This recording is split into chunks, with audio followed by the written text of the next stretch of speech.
We've all heard stories about violence. Today, I would like to share my story about domestic violence and my personal situation to deal with it.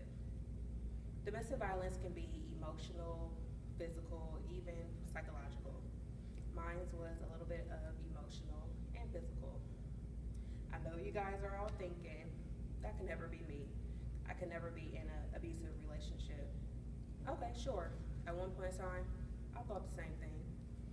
But I want to share this accomplishment because unfortunately, not a lot of women survive it. There were times where I thought the abuse was just his way of showing affection. There were times where I actually contemplated leaving, but there was only one reason where I actually got the courage to leave. First of all, I met through a mutual friend, and it wasn't love at first sight, but we spent countless hours on the phone with each other. We spent a lot of time together. We became inseparable. I loved him. He loved me. But as time elapsed, the lies started. The cheating started.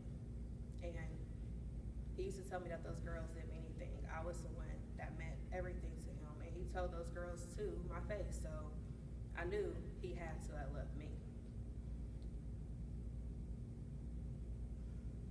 And then one day, my father died. And he was there for me.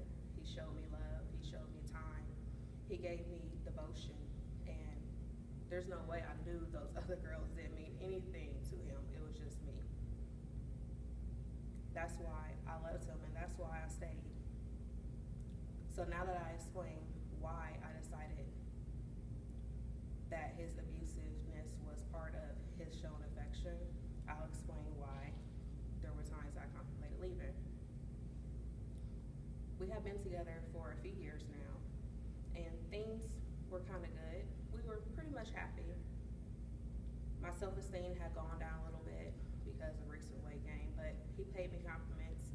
I figured nobody else would want me. And the infidelities were still persistent. They became more blatant. And next thing I knew, we were in the car one day. We were arguing about his infidelities. I took his cellular phone away from him, and it enraged him so much. And next thing I knew, he gets out the car, grabs a baseball bat, and he knocks out all my windows. Glass splattered on my face like it was water. And I knew at this moment I had to leave, and this guy was dangerous. So I left him alone for a while, but he called over and over again. He apologized, and of course I believed him. He sounds sincere, so I had to take him back. I loved him. So we started dating again, and it didn't change. Eventually, his lies started again, the infidelity started again, and we got into an argument, and my words, they were a little harsh, and for him to try to silence those words, he began to strangle me. I couldn't breathe. I started to black out, but then suddenly, he released me. I knew at this time I couldn't hide this anymore. I had to tell my family, I had to tell all my friends, and we came up with a way for me to leave this guy. Now that I explained the reasons why I contemplated leaving him, I'll tell you about the reason why I actually did get the courage to leave. So he called, and I ignored him, but the calls became more persistent. The apologies were there even more before.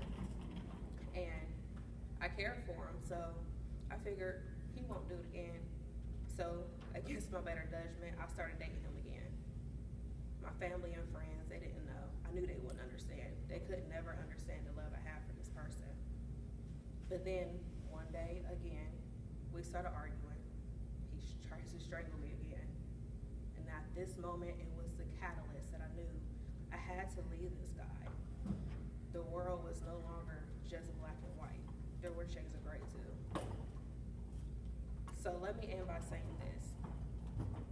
I got the courage to finally leave him alone because I realized that the promises that he was going to make were always be broken. If he wasn't going to change, then I had to change myself. I had to love myself more. My self-esteem, it started to build up. The reflection I saw in the mirror, I was no longer happy with seeing.